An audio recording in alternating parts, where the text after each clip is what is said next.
kulanti wacan oo wanaagsan daawadayaal meel kastoo aad joogtaanba halkani waa istuudiyaha telefishinka caalamiga ah ee Star ku soo dhawaada barnaamij gaar ah oo aan ku eegayno arrimaha caalamka barnaamijkana dabcan waxaa idin socodsiinaya anigoo ah Saciid Axmed Tamrayse qodobada aad ku daawan doontaan waxaa daawadayaal ka mid ah Assalamu alaykum.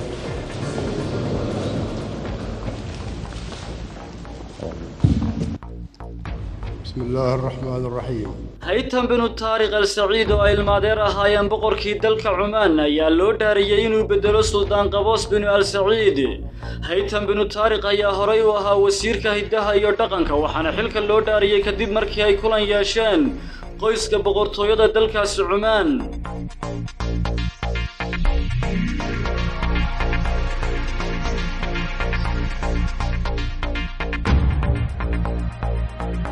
koox ka soo jeeda dalka Iiraan ayaa qiratay inay jabsadeen website-ka ku hadla afka dawladda ee waddanka Mareykanka isla markaana ay ku baahiyeen fariimo.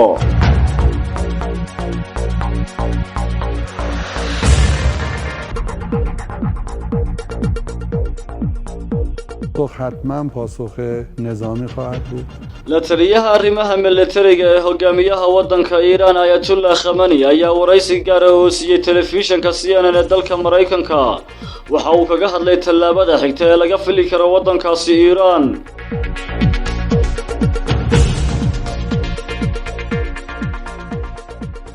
madaxweynaha waddanka Mareykanka Donald Trump ayaa dalka Iiraan ugu hanjabay in Mareykanku uu qaadi doono weeraro lagu bartilmaameedsanayo 52 goobood oo muhiim u ah Iiraan.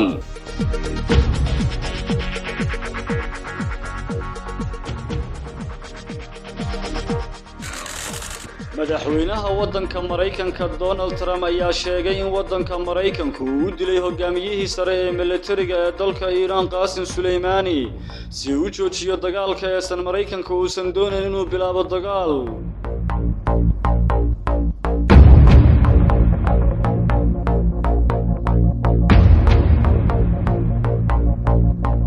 shirkadda isgaarsiinta ee ugu sarreysa qaaradda Afrika ee lagu magacaabo MTN ayaa waxa ay sheegtay inay baarayso eedaha la xiriira inay lacag badan siisay kooxo xagjiriin oo ka howlgala dalka Afghanistan.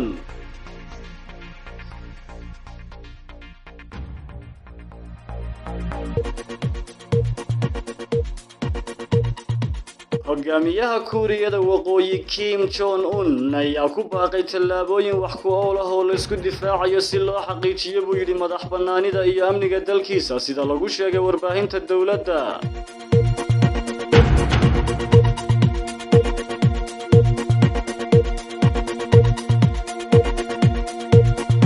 haddaba sodohda waddanka Hindiya u dhalatay waxaa alaaba lagu soo bandhigaa dhibaatada aan dhamaadka lahayn filimaanta Hindiga ah ee lagu magacaabo Bollywood. waa qof maamul adag baa la yidhi oo amar badan oo awoodda maamulka qoyska iyo wiilkeeda kula loolamaysa gabadha ay sodohda u tahay.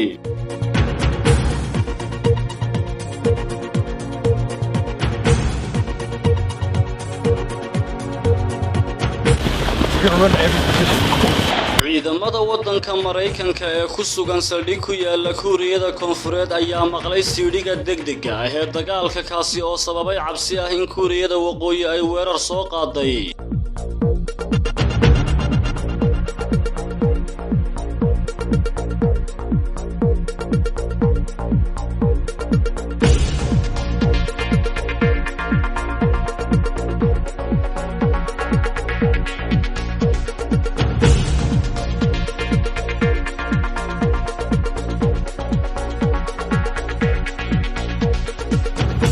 qodobada iyo qodobo kale oo faahfaahsan ayaa dabcan ku daawan doontaan barnaamijkeenan gaarka ah ee ku eegayno arrimaha caalamka.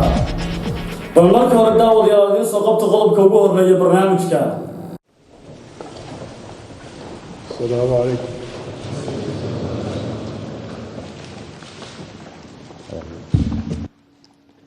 بسم الله الرحمن الرحيم haytan binu taariq al-saciid oo ay ilmaadeer ahaayeen boqorkii dalka cumaan ayaa loo dhaariyay inuu bedelo suldaan qaboos binu al-saciid haytan binu taariq ayaa horay u ahaa wasiirka hiddaha iyo dhaqanka waxaana xilka loo dhaariyay kadib markii ay kulan yeesheen qoyska boqortooyada dalkaasi cumaan suldaanka ayaa ahaa qofka gaara go'aanada kama dambaysta ah ee boqortooyada dalkaasi cumaan waxa uu boqorka dalkaasi cumaan sidoo kale isku hayaa jagada ra'iisul wasaaraha abaanduulaha ciidamada qalabka sida wasiirka maaliyadda iyo wasiirka arrimaha dibadda suldaan qaboos binu saciid oo ahaa boqorkii dalka cumaan ayaa isagu geeriyooday habeenkii xalay isaga oo ay da'diisu ahayd 79 jir bayaan ka soo baxay qoyska boqortooyada dalkaasi cumaan ayaa waxaa lagu yidhi annaga oo aad uga xun waxa ay boqortooyadu u murugoonaysaa geerida suldaan boqor qaboos bin al-sacad السلام عليكم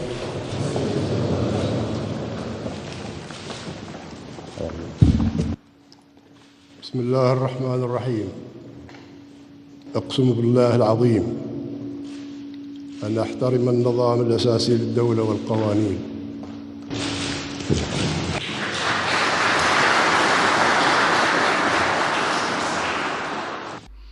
bishii aynu soo dhaafnay ayuu dalka dib ugu soo laabtay kadib markii uu howlo caafimaad u aaday dalka Biljamka macadda ilaa iyo iminka xanuunka uu u geeriyooday suldaan qaboos binu al-saciid suldaan qaboos weligii ma uusan guursan isla markaana boqorka oo ahaa ninkii uu xukunkiisu ugu waqtiga dheeraa dunida carabta ayaa geeriyooday isagoo aan magacaabin ciddii bedeli lahayd intii uu xilka hayay ayaa waxa uu dalkaasi gaaray horumar aad u ballaaran balse dadka siyaasadda kaga soo horjeeda ayaa waxaa la saaray cadaadis 3 maalmood oo baroor diiqa ayaa lagaga dhawaaqay dalkaasi cumaan boqor qaboos oo afgambi aandhii ku daadan xukunka kaga tuuray aabihii isaga oo taageero ka helayay dalka Britain sanadkii 1970kii isaga oo isticmaalaya shidaalka uu dalkaasi cumaan hodanka ku yahay waxa uu dalkaasi cagaha saaray dhabbadii horumarka waatay daawadayaal waxaan filayaa qodobkaasi xiisaha inaad aad uga bogateen dabcan haddii ay ku dhaafaan barnaamijyada telefishinka caalamiga ah ee Star waxa aad mar walba dib uga daawan kartaa isla markaa uga soo dejisan kartaa bogagga telefishinku ku leeyahay xagga internetka barnaamijkii gaarka ah aan ku eegaynay arrimaha caalamka waxaan idin socodsiinayaa anigoo Saciid Axmed Tumreyse halka aad nagala socotaana waa telefishinka caalamiga ah ee Star markana idin soo qabto qodobka xiga koox ka soo jeeda dalka Iiraan ayaa qiratay inay jabsadeen website-ka ku hadla afka dawladda ee waddanka Mareykanka isla markaana ay ku baahiyeen fariimo muuqaalka madaxweyne Trump oo dhig ka muuqda ayay ku shaaciyeen barta internetka ee ku hadasha afka dawladda fariin la socotay ayaa waxaa lagu sheegay in kooxdani ay ka falceliyeen dilkii loo geystay General Qaasim Suleymani weli lama shaacin cadeymo rasmi ah oo sheegaya in falkan ay dawladda Iiraan ka dambeysay madaxweyne Trump ayaa bartiisa Twitter-ka ku qoray in haddii dawladda Iiraan ay weerarto saldhigyada Mareykanka ama muwaadiniin Mareykana uu dalkiisu kaga jawaabi doono hub casri ah waxaana uu qoraalkiisa ku yidhi waxaan dawladda Iiraan kula talinaynaa inaysan weerarin haddii ayna weeraraanna waxaan ku weeraraynaa hub casri ah hase yeeshee arrintaas ayaa waxaa ka jawaabay sarkaal sare oo ka tirsan waddankaasi Iiraan waxaana uu yidhi Mareykanka ayaa bilaabay dagaalka waxaana dhamaystirkiisa le buu yidhi waddanka Iiraan sarkaalka ayaa waxaa kale uu ka jawaabay hanjabaad hore uga soo yeertay madaxweyne Trump taasi oo ahayd in waddanka Mareykanka uu bartilmaameedsan doono 52 xarumood oo dhaqameed oo ay leedahay dawladda Iiraan waa haddii buu yidhi dawladda Iiraan qaado tallaabo argosiya Saciid Axmed Tumreyse waatay daawadayaal waxaan filayaa qodobkaasi xiisaha inaad aad uga bogateen dabcan haddii ay ku dhaafaan barnaamijyada telefishinka caalamiga ah ee Star waxa aad mar walba dib uga daawan kartaa isla markaa uga soo dejisan kartaa bogagga telefishinku ku leeyahay xagga internetka barnaamijkii gaarka ah aan ku eegaynay arrimaha caalamka waxaan idin socodsiinayaa anigoo Saciid Axmed Tumreyse halka aad nagala socotaana waa telefishinka caalamiga ah ee Star markana idin soo qabto qodobka xiga حتما پاسخ نظامی خواهد بود la taliyaha arrimaha militariga ee hogaamiyaha waddanka Iiraan Ayatollah Khamenei ayaa waraysi gaar ah oo siiyay telefishinka CNN ee dalka Mareykanka waxa uu kaga hadlay tallaabada xigta ee laga fili karo waddankaasi Iiraan kadib markii waddanka Mareykanka uu Qaasim Suleymani dilay kaasi oo ahaa sarkaal sare oo ka tirsanaa ciidamada ugu awoodda badan dalka Iran. General Hussein Daghan ayaa sheegay in dowladda waddanka Iran ay ka argoosan doonto isla markaana bartilmaameedsan doonto xarumo military oo uu leeyahay waddanka Mareykanku. La taliye sare Daghan oo sidoo kale horey u soo noqday wasiirkii gaashaandhigga ee waddanka Iran ayaa sheegay in tallaabada xigta ay ka iman doonto dhanka waddankaasi Iran balse aysan ahayn mid laga sugi doono kooxaha taabacsan ee ka dagaalama gobolka. waxaana uu mar arrinkaasi ka hadlayay uu yiri پاسخ حتما پاسخ نظامی خواهد بود. waxaa laga yaabaa in la is yiraahdo tallaabada xigta waa howlgal dadban laakiin waxaan leenahay Trump annaga ayaa si toos ah noo soo weerartay annaga ayaana tallaabo toos ah ka qaadi doonaa.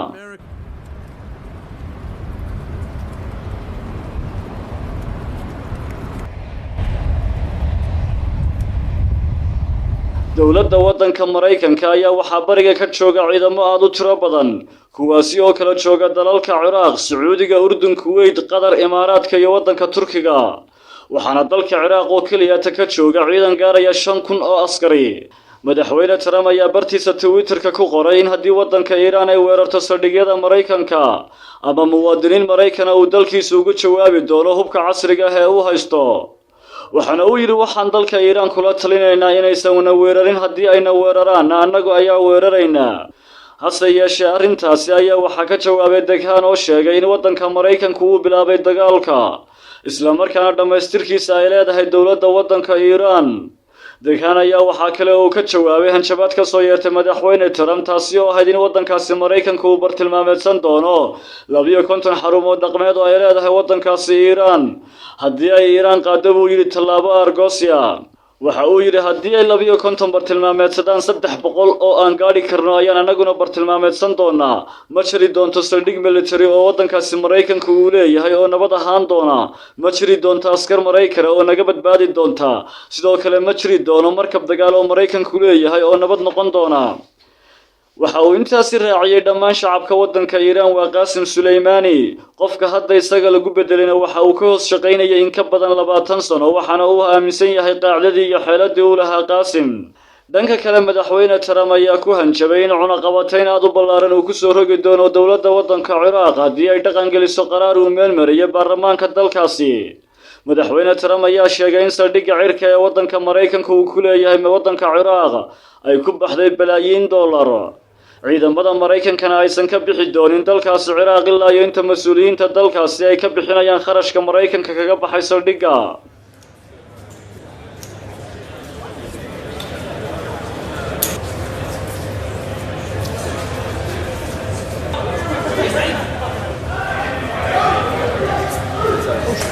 You're fine.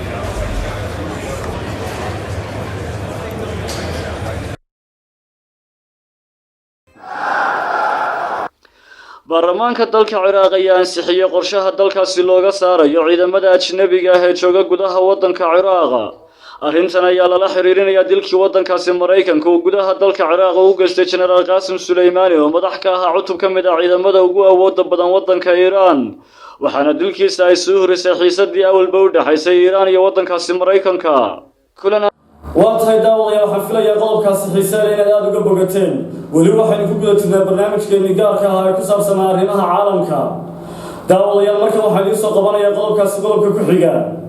madaxweynaha waddanka Mareykanka Donald Trump ayaa dalka Iran ugu hanjabay in Mareykanku uu qaadi doono weeraro lagu bartilmaameedsanayo 52 goobood oo muhiim u ah Iran.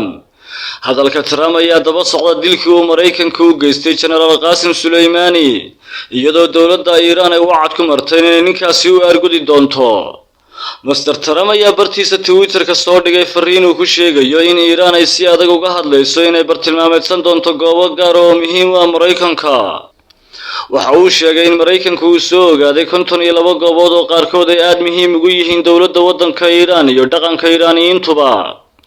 kuwaasi oo uu yiri si dhaqso ah oo adag loo weerari doono waa haddii xukuumadda Tehran ay weerarto Mareykanka. Mareykanku ma doonayo buu yiri cagajugleyn dambe ayuu inta raaciyay.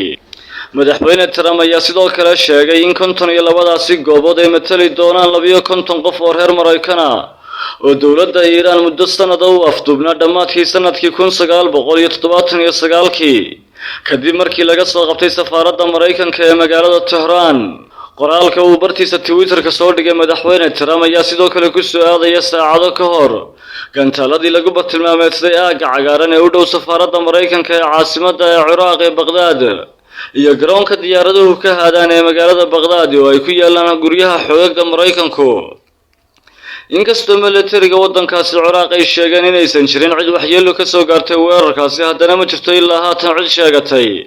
inay ka dambeysay weeraradaasi, balse xoogagga taabacsan dowladda waddanka Iiraan ayaa lagu eedeeyay inay ka dambeeyeen weeraradii dhowaan ka dhacay Ciraaq, kuwaasi oo lagu bartilmaameedsaday goobo aad muhiim uga ah waddanka Mareykanka. generaalka la dilay oo 62 jir oo hogaaminaya ciidamada Qudus ayaa waxaa loo arkayay inuu ahaa qofka labaad ee ugu awoodda badan dalka Iiraan marka laga yimaado hogaamiyaha ruuxiga ah ee maxkamadda ugu sarreysa dalkaasi oo lagu magacaabo Ayatollah Ali Khamenei. waxa uu hogaaminayay howlgallada waddanka Iiraan ee bariga dhexe oo dhan isaga oo madax u ahaa xoogagga Qudus. madaxweyne Trump ayaa maalintii Jimcihii sheegay in Suleymaani uu qorsheynayo weeraro dheeraad ah kuwaasi oo lagu bartilmaameedsanayo diblomaasiyiinta Mareykanka ee ku sugan dalka Ciraaq kadib dilkii qandaraaslihii Mareykanka iyo weeraradii safaaradda Mareykanka ee magaaladaasi Baghdad. General Qasim Suleymaani ayaa waxaa lagu dilay gantaallo ay diyaaradaha aan duuliyaha lahayn ee Mareykanku ay ku rideen garoonka diyaaradaha ee magaalada Baghdad ee dalka Ciraaq. waxaana uu madaxweyne Trump sheegay in Mareykanku uu u dilay Suleymaani si uu joojiyo dagaal. hogaamiyaha maxkamadda ugu sarreysa dalka Iiraan Ayatollah Ali Khamenei ayaa waxa uu sheegay in argos si xanuun badan uu sugayo dambiilayaasha ka dambeeyay weerarka,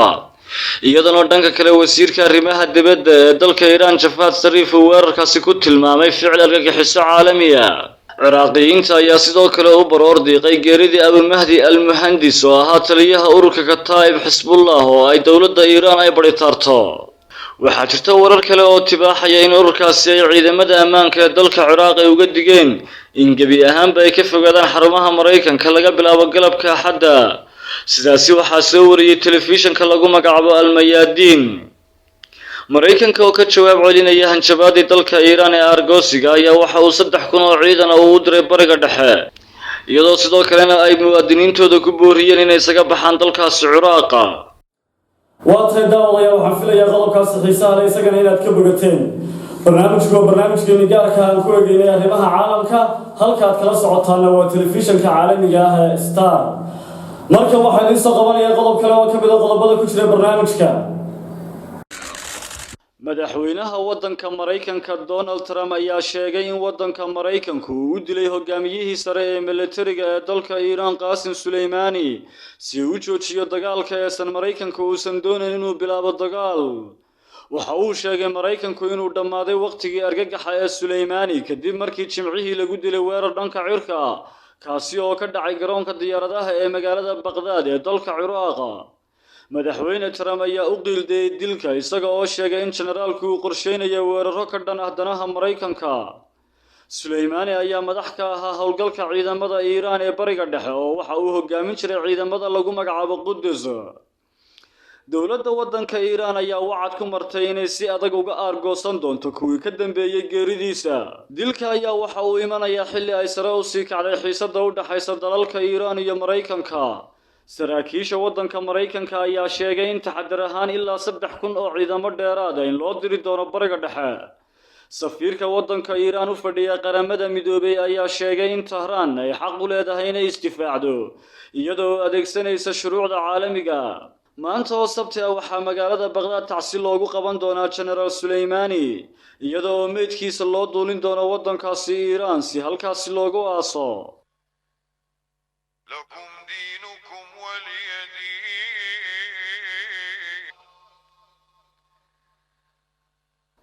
gudaha dalka Iiraan waxa uu Qasim Suleymaani ka ahaa geesi qaran, balse waddanka Mareykanka General Suleymaani iyo ciidamadiisa Qudus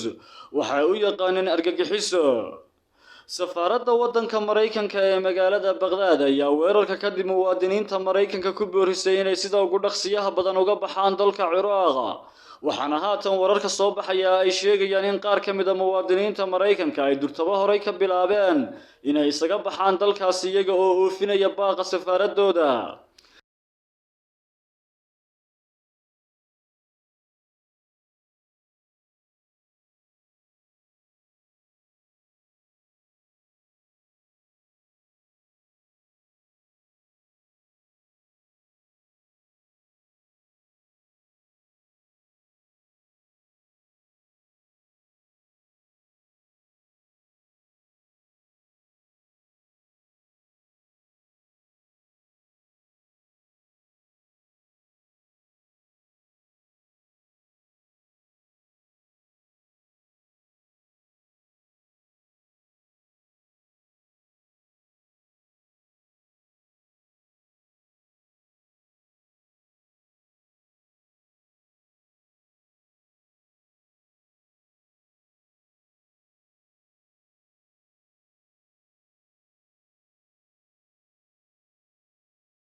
waatay daawadayaal waxaan filayaa qodobkaasi xiisaha leh inaad aada uga bogateen dabcan haddii ay ku dhaafaan barnaamijyada telefishinka caalamiga ah ee star waxa aad mar walba dib uga daawan kartaa isla markaa uga soo dejisan kartaa bogagga telefishinku ku leeyahay xagga internetka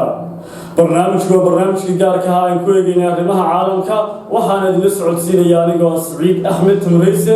halka aad nagala socotaana waa telefishinka caalamiga ah ee star markana idiin soo qabto qodobkaasi qodobka xiga shirkadda isgaarsiinta ee ugu sarreysa qaaradda Afrika ee lagu magacaabo MTN ayaa waxa ay sheegtay inay baarayso eedaha la xiriira inay lacag badan siisay kooxo xagjiriin oo ka howlgala dalka Afghanistan arrintaas ayaa waxaa lagu sheegay dacwad rasmi ah oo maalintii Jimcaha ahayd loo gudbiyay maxkamad ku taala dalka Mareykanka waxaana lagu sheegay in shirkadda ay jabisay sharciga argagixiso la dagaalanka ee dalka Mareykanka u yaala kiisaska dacwadaha ah ayaa waxaa gudbiyay qareeno matalaya qoysaskii Mareykanka ahaa ee ku dhintay weeraradii ka dhacay dalka Afghanistan sidoo kale 5 shirkadood oo kale ayaa magacyadooda lagu sheegay warbixintaasi dacwadaha waxaa lagu xusay in shirkadaasi MTN ay lacag laaluush ah siisay kooxaha Al-Qaacida iyo Taliban si ay u taagto baa la yiri ateenooyin qaali ah oo aan ilaalo u baahnayn lacagtan la sheegayna waxa ururka Taliban ay ku maalgeliyeen baa la yiri weerarada gaadmada ah ee dalka Afghanistan ka dhacay muddadii u dhaxaysay 2009 ilaa 2017 sida warbixintaasi lagu qoray waxa kale oo ay sheegeen in dhaqaalahaas ay kooxahaasi ku iibsadeen agab lagu garanayo argagixisada taasoo xadgudub ku ah shuruucda la dagaalanka argagixisada shirkaddan isgaarsiinta ee laga leeyahay dalka Koonfur Afrika waxa ay sheegtay inay tahay mid ku taagan fikradda ganacsi ee mid mas'uuliyad ku dheehan tahay habraaca dhammaan dhulka ay ka howlgasho shirkadaasi MTN waa shirkadda ugu weyn qaaradda Afrika ee dhanka isgaarsiinta iyadoo dhanka caalamkana kaga jirta kaalinta 8aad waxa ay leedahay 240 milyan oo qof oo adeegsada adeegyadeeda kala duwan sanadkii 2015 dawladda waddanka Nigeria ayaa shirkaddan ku xukuntay lacag ganaax oo gaaraysa 5 bilyan oo dollar kadib markii ay shirkadaasi ku fashilantay inay xirto lambarada aan diiwaan gashnayn balse loolan sharci oo dheer kadib iyo markii madaxweynihii hore ee Koonfur Afrika Jacob Zuma uu soo farageliyay ayaa waxa shirkadda MTN laga qaaday 1.7 bilyan oo dollar bishii Febraayo waxaa magaalada Pretoria lagu xidhay safiirkii hore ee waddanka Koonfur Afrika u qaabilsanaa dalka Iran waxaana lagu eedeeyay inuu MTN ka caawiyay inay ku guuleysato mashruuc gaaraya 31.6 bilyan oo dollar safiirkaas ayaa sidoo kale lagu eedeeyay inuu laaluush ka qaatay shirkadda MTN isla markaana uu ka caawiyay inay hesho shirkadaasi shaatiga shaqo ee dalka Iran waatay daawadayaal waxaan filayaa qodobkaasi xiisaha leh inaad aada uga bogateen weli waxaynu ku guda jirnaa barnaamijkeennii gaarka ah ee ku saabsan arrimaha caalamka daawadayaal markan waxaan idiin soo qabanayaa qodobkaasi qodobka ku xiga hogaamiyaha Kuuriyada Waqooyi Kim Jong Un ayaa ku baaqay tallaabooyin wax ku ool ah oo la isku difaacayo si loo xaqiijiyo buu yiri madax bannaanida iyo amniga dalkiisa sida lagu sheegay warbaahinta dawladda madaxweyne Kim Jong Un ayaa hadalkan ka jeediyay kulanka hogaamiyayaasha xisbiga haya talada dalkaasi oo ka dhacay magaalada Pyongyang shirkan ayaa waxa uu yahay mid aan xilliyadan oo kale oo sanadku sii dhamaanayo aan dhici jirin hadalkaasi ayaa ku soo beegmaya xilli walaac laga muujinayo suurtagalnimada in Kuuriyada Waqooyi ay soo afjarto wada xaajoodiyadii ay kula jirtay waddanka Mareykanka kuwaasi oo ku saabsanaa hubkeeda nukliyeerka isla markaana ay bilowdo tijaabada gantaaladeeda Mareykanka ayaa waxa uu sheegay in tallaabo noocaasi oo kale ah ay noqon doonto wax aad looga xumaado xukuumadda Pyongyang ayaa horaantii sanadkan ku hanjabtay inay qaadi doonto waddo cusub haddii ay tiridigeeda Washington ay ku guuldareysato inay wada hadallada nukliyeerka ay tanaasul ka samayso ka hor dhamaadka sanadkan sida laga soo xigtay warbaahinta dawladda Kuuriyada Waqooyi ee lagu magacaabo KCNA madaxweyne Kim Jong Un ayaa sabtidii la soo dhaafay furay shirkaasi oo socday ilaa iyo shalay oo Axad ahayd wararka ayaa sidoo kale sheegaya in shirkaasi uu sii socon doono ilaa maanta oo Isniin ah shirarka noocan oo kale ah ee xisbiga shuuciga ah ayaa ah kuwa inta badan lagu go'aamiyo arrimaha aadka muhiimka u ah balse inta badan waxaa dhacda in mas'uuliyiinta ka qaybgalaya shirkani ay ansixiyaan siyaasadaha iyo qorshayaasha uu soo jeediyay madaxweyne Kim Jong Un madaxweynaha soo leh amarka ugu dambeeyo arrintan ayaa ku soo beegmaysa iyadoo haatan aad loo sugayo khudbadda uu madaxweyne Kim Jong Un jeedin doono bilowga sanadka cusub ee bilaaban doona maalinta Arbacada ah ee soo socoto. Khudbadaha uu jeediyo xilliyadaasi ayaa inta badan waxa uu ku shaacin jiray arrimaha la xiriira wada xaajoodiyada ku saabsan sidii gacanka Kuuriya looga dhigi lahaa mid ka caagan hubka nukliyeerka. madaxweyne Kim Jong Un ayaa maalintii shalay sheegay in loo baahan yahay tallaabooyin wax ku ool ah oo la isku difaacayo si loo xaqiijiyo buu yiri madax bannaanida iyo ammaanka Kuuriyada Waqooyi oo ah buu yiri mid waafaqsan xaaladda haatan taagan. madaxweyne Kim Jong Un ma uusan faahfaahin waxa ay noqon doonaan tallaabooyinkaasi. golaha ammaanka ee qaramada midoobay ayaa maanta lagu wadaa inuu ka arrinsado hindisaha wadamada Ruushka iyo Shiinaha ee Kuuriyada Waqooyi looga qaadayo qaar ka mid ah xayiraadaha saaran si loo dejiyo baa la yiri xaaladda cakiran ee haatan taagan. xukuumadda Washington ayaa horey u diiday inay Kuuriyada Waqooyi ka khafiifiso xayiraadaha haatan saaran. 2 usbuuc ka hor ayaa ergeyga gaarka ah ee Mareykanka u qaabilsan Kuuriyada Waqooyi waxa uu ugu baaqay madaxweyne Kim Jong Un inuu dib u bilaabo wada hadalladii u dhaxeeyay labada dhinac. madaxweyne Kim Jong Un iyo dhigiisa Mareykanka Donald Trump ayaa markii ugu horeysay kulmay bishii June ee sanadkii 2018. sidoo kale dalka Vietnam ayay ku kulmeen bishii Febraayo ee sanadkan si ay uga wada hadlaan arrimaha nukliyeerka ee Pyongyang. labadani hogaamiye ayaa sidoo kale bishii June ee sanadkan ku kulmay aagga militariga ka caagan ee u dhaxeeya wadamada Kuuriyada Waqooyi iyo tan Koonfureed, balse xiriirka u dhaxeeya labada dhinac ayaa bilihii u dambeeyay sii xumaaday. waatay daawadayaal waxaan filayaa qodobkaas xiisaha leh isagana inaad ka bogateen. barnaamijkeeni gaarka aan ku eegaynay arrimaha caalamka halkaad kala socotaana waa telefishinka caalamiga ah ee Star. marka waxaan idin soo qabanayaa qodob kale oo ka mid ah qodobada ku jira barnaamijka. ciidamada waddanka Mareykanka ee ku sugan saldhig ku yaala Kuuriyada Koonfureed ayaa maqlay siidhiga degdega ah ee dagaalka kaasi oo sababay cabsi ah in Kuuriyada Waqooyi ay weerar soo qaaday. waxa uu qorshuhu ahaa in askarta la maqashiyo dhawaaq kale, balse siidhiga ayaa si lama filaan u dhawaaqay. afayeen u hadlay ciidamada militariga ayaa arrintan ku tilmaamay qalad aadane ka dhacay oo ka dhacay saldhigga lagu magacaabo Kamkaasi, kaasoo si aad ugu dhow xuduudda kala qaybisa labada Kuuriya. dowladda Kuuriyada Waqooyi ayaa horey ugu hanjabtay in hadiyadda ciidda Masiixiga ay u diri doonto ciidamada Mareykanka si ay ugu qasabto inay ka tanaasulaan arrinta hakadka gelisay wada hadalladii labada dhinac. madaxweynaha waddanka Mareykanka Donald Trump waxa uu diiday inuu xayiraadda ka qaado Kuuriyada Waqooyi. sidoo kale maalintii Jimcihii idaacadda afka dowladda Japan ku hadasha ayaa si qalad ah u baahisay in Kuuriyada Waqooyi ay soo riday gantaal ku dhacay xeebaha waddankaasi Japan. NHK ayaa boggeeda internetka ku muujisay warkaasi, balse 20 daqiiqo kadib ayaa la saxay warkaasi. raaligelinna waa laga bixiyay, waxaana boggaasi lagu qoray in warkaasi uu ahaa mid tababara. siidhiga colaadda ee sida qaladka ah loo yeeriyay waxaa la sheegay inuu ruxay qulubta askarta saldhiggaasi ku sugan, qaarkoodna waxaaba la arkayay iyagoo kale ordaya oo xiran qalabkii dagaalka, sida laga soo xigtay bog internetka ah oo wargeyska Washington Post uu soo helay. muuqaal la sheegay in la duubay xilligaasi ayaa la soo geliyay barta Twitter-ka ee caanka ku yihiin ciidamada waddankaasi Mareykanka. afayeen u hadlay ciidamada Mareykanka ee saldhiggaasi oo lagu magacaabo Colonel Martin Creighton waxa uu sheegay inuusan caddayn karin in muuqaalkaasi uu yahay dhacdadii ugu dambeysay. dhawaaq loogu baaqo askarta oo galab kasta laga daaro saldhigyada ciidamada Mareykanka ayaa la doonayay in la taabto, ayuu yiri.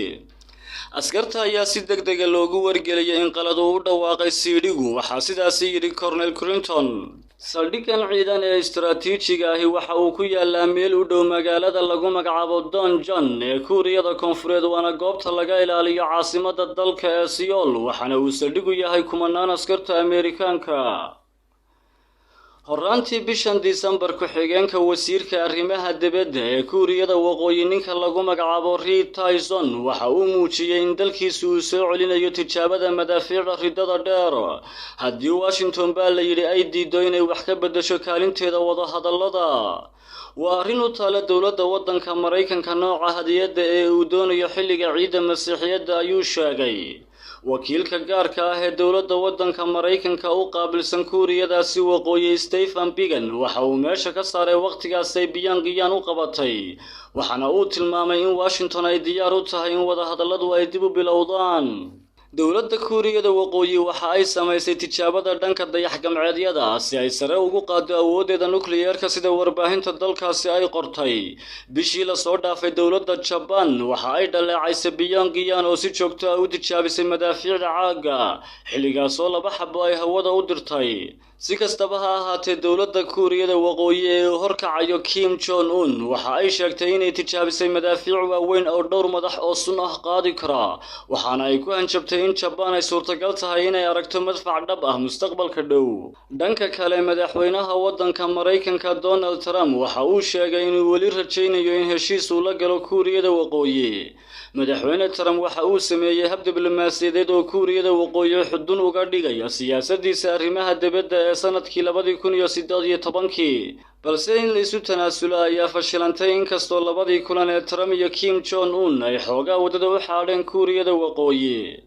waa tahay daawadayaal waxaan filayaa qodobadaas xiisaha leh inaad aad uga bogateen waxaan ku sii dhownahay guntii iyo gabagabadii barnaamijka bal markan waxaan idin soo qabanayaa qodobka ugu dambeeya barnaamijka mummy मेरे सॉक्स नहीं मिल रहे मेरे को। अरे वाह आज फाइनली बाबू सोना जादू waxaa jirta xaasas xanaaq badan iyo kuwa saygooda si joogto ah u aadeeya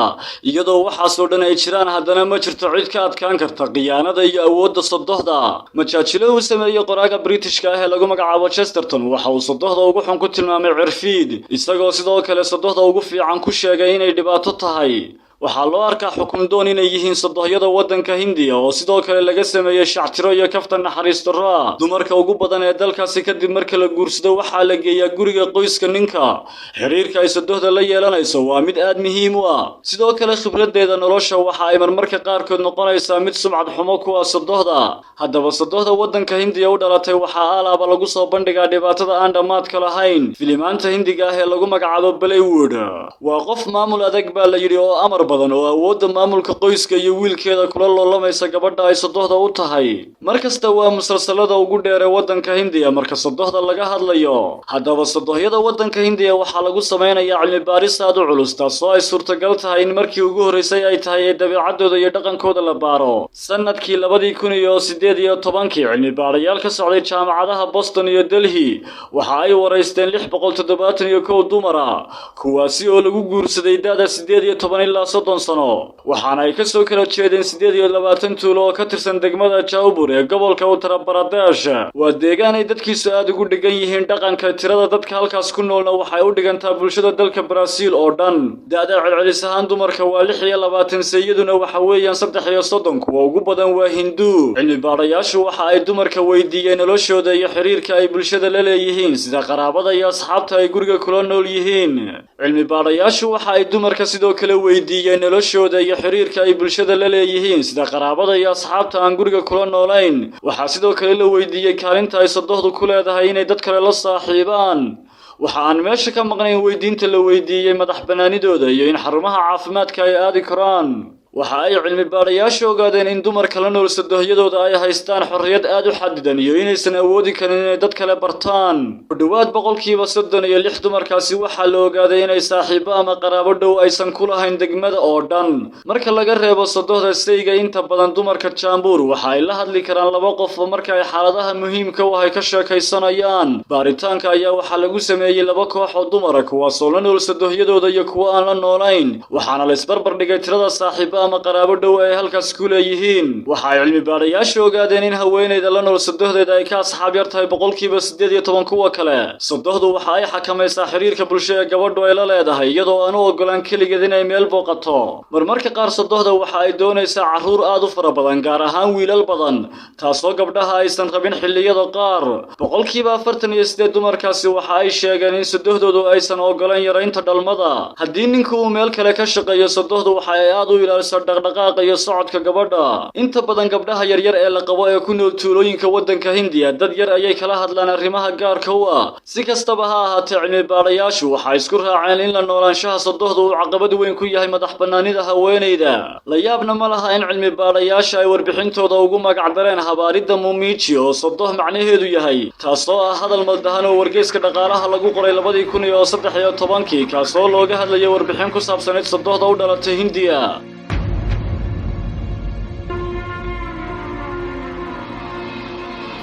waatay daawadayaal inta waxaan kusoo gabagabaynayaa barnaamijkeeni gaarka ah ee ku saabsan arrimaha caalamka waxaan idinla socodsiinayay anigoo ah Saciid Axmed Tumreyse halka aad kala socoteen waa telefishinka caalamiga ah ee Star